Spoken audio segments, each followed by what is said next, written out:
Hey, welcome back to my channel. My name is Megan and I'm a professional writer, a published author, and a lifelong reader. Authors can generally be categorized into two groups, plotters and pantsers. Plotters, like me, plan and outline their novels in advance, whereas the latter folks fly by the seat of their pants. That rhymed. One isn't better than the other, it all just depends on what works best for you. I've been writing books for over 10 years and have played around with so many different kinds of plotting and outlining, and in this video I'm going to share with you what's working best for me personally. This is just me, okay? Alright, so let's jump right in. Now in this video I'm going to use my most recent complete manuscript, Hey Sugar, as an example, which I'm currently querying. Quick overview, in my book, a woman's roommate is killed, and because she won't provide a solid alibi for the police, she essentially becomes a suspect. Both of these women are sugar babies, and that's why she doesn't want to tell the police what she was doing the night her roommate was killed. She was doing sugar baby things with a client. I have the best luck starting from a bird's eye view, like way up there. So I start with the traditional story arc, this guy. And the first thing I do is I draw it on a blank piece of paper, like this. It's not perfect, it doesn't have to be. Then I'm going to split it into 3 acts. So we've got this, we've got Act 1, Act 2, Act 3. And from here, I'm going to mark the points for the inciting incident and the climax. That's right here. That's the inciting incident, and that's the climax. I'm also going to mark 2 pinch points. Maybe we've got one here, and then maybe one here. And we're going to go through all of this, so don't worry. This is where I first begin plugging in some of the more major plot points. Now, normally when I come up with a new idea for a book, the first few parts that come to me are the climax and the ending. That's just how my brain works. That's where my inspiration comes from. So I'm going to add those to my blank story arc. In Hey Sugar, during the climax, the main character learns who the killer is and they get into a physical altercation. The ending, I don't want to give away any of the juicy details, but the MC is caught up in discussions with the police. I'll leave it at that. All right, so I just wrote down very brief descriptions, if you even want to call it that, but here's my climax when she gets into a fight with the antagonist, and then the ending when she's talking to the police. There are other major points in the story, including the inciting incident, which marks the end of the first act and the beginning of the second. Now, the inciting incident is what sets the main character on a different path, the one they're going to take for the rest of the book. It's that moment that changes everything for them. In my story, in Hey Sugar, the MC learns that the police suspect she might be responsible for the death of her roommate, and she also realizes that they're more concerned with just finding anyone to pin it on as opposed to the person who actually did it, and she's an easy target. So she decides to try to clear her name herself. That puts her on this path of trying to retrace her roommate's steps so she can learn what truly happened to her the night that she was killed. Okay, so here's my inciting incident. It's the end of Act 1 and the beginning of Act 2. And I'm just going to write something like, MC wants to clear her name. Okay, right there. Now let's talk about pinch points, these two. Everyone has a different name for these, and some writers have 3 instead of 2. It's very fluid and very flexible. These are moments spread out in the story that aren't as big as the inciting incident, but they do significantly up the stakes and increase the tension in the book. When I learned about pinch points, that became a huge help for me, because one thing that I really struggle with is pacing and increasing the tension as the story progresses, which is vital if you want to keep the reader engaged. You have to keep increasing the tension. That's what this is.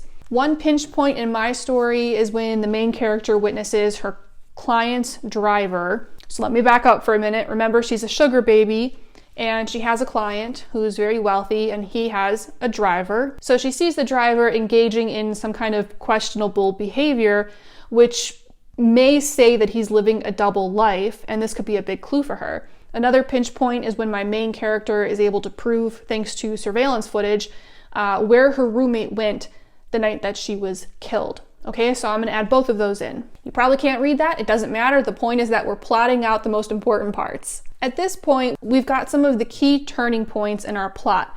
From here, we keep building this out. Here's where I have to pause. For me personally, the first and third acts are a lot easier because these take up roughly 25% of your story each. The most challenging part for me is the second act, which is about 50%. And again, I get caught up in trying to keep building momentum because this is a big piece of the puzzle. I finally realized that in terms of the second act, this doesn't suffice, this method. Thankfully, I learned a few new things from Sarah Cannon here on YouTube. I'll put the link to her channel in the description below. Sarah actually splits her whole story up into 4 parts. So we're gonna get a new piece of paper here. All right, so here are the 4 parts. Act 1, Act 2, Part 1, Act 2, Part 2, and Act 3. So we split Act 2 up into 2 parts. Maybe it's just the mere act of breaking the plot down even more, but this has been the game changer for me. Now, all of the points I marked in my story arc, I'm gonna put on this paper. Nothing has changed aside from how we're breaking it down. So let me do that real quick. Okay, so it looks a little bit different now, but we're still saying all the same things. Here's the end of Act 1. You could even label that if you want. This is where my MC decides she's going to try to clear her own name. Here, we're into Act 2. This is my first pinch point when she sees the driver acting very weird. In the second half of Act 2, here's another pinch point. She finds the surveillance footage. The climax, when she gets in the fight with the antagonist. And then this is the third and final act where we know she's going to be caught up with the police at the very end. From here, I ask myself a very important question. What has to happen in order for the main character and the other characters to get from here to here? What has to happen? All right, well, let's see. I know that the main character has to attend her roommate's funeral. Of course, her roommate's parents are going to be there, and they do not have a good relationship with my MC, so there will probably be some sort of tense conversation that happens between them. This is going to happen not long after the roommate is killed, so maybe somewhere around here. And I just wrote funeral. I know that in trying to track down her roommate's whereabouts the night that she was murdered, my MC is going to hit up various bars and clubs and restaurants on the Las Vegas Strip, that's where it's set, to see if anybody recognizes her. Maybe that happens here and here, and I'll just write strip and strip. So I added in this and this. What am I doing here? I'm adding more scenes and more chapters. However, I still get stuck because you can cram in all the scenes you want. That doesn't automatically mean you are building tension. Here's what I've been working on in my most recent manuscript, my work in progress, and how it's helped me. What I do is I look at some of the plot points earlier on and I compare them to plot points that happen around the climax. And I ask myself, what is making my MC increasingly desperate to reach their goal? Now, my MC's goal is to clear her name. Earlier on, she's feeling the pressure, but not a ton, because the police are just starting to dig into this case. But as the story progresses, not only do they start questioning her more and more, but as she gets closer to the truth about what really happened, scary things start happening to her, okay? Someone knows she's getting close to the truth, and they don't want her to. So they're trying to get her to stop, and she finds that she's in danger. So not only does she really need to get the police off her back, but she has to figure this out before she ends up dead. That needs to be reflected in this. It needs to escalate as the MC moves through all of these plot points. She's going to be way more desperate here than she is here. Also, along the way, I have to be able to define what is stopping my characters from getting what they want. This is what creates conflict. Without conflict, you have no story. Conflict can be small. There's conflict at the funeral because the parents don't like my MC and they basically kick her out. Was it earth-shattering conflict? No, but it was still conflict. It was still tension. There is some sort of conflict in every scene I write along the way. If you don't have these things in your plot, your manuscript is going to fall flat. Because my story has other characters, all of whom have their own arcs, I will add in points for their stories as well. They probably won't be as elaborate as the MC's journey, which is to be expected, but every character is on a journey and they're all trying to achieve something, even if it's tiny. Here's another hint. Even if you don't explicitly include it in your story, building out story arcs for supporting characters can help you better understand their journeys and ultimately what you do want to include in the story. Personally, I like to fill this out as much as possible because I learned the hard way that if I try to do too much plotting as I write, I'm going to pay for it. So this version for my current work in progress, I've got little blurbs written literally the entire way. And it has helped me really visualize what kind of story I'm trying to build before I actually sit down and write anything. And it also allows me to kind of like take a step back, again, get that bird's eye view and ask myself, why are these characters becoming more desperate? Why are they becoming more desperate as they travel through this story arc, through this plot? How are they changing? How are they getting closer to what they want? What's stopping them? All of that is so much easier for me to understand here versus when I'm writing. Now, some writers will take this a step further and they list all of their scenes and they even write descriptions of all of their scenes. I've seen people use index cards for this or even a spreadsheet.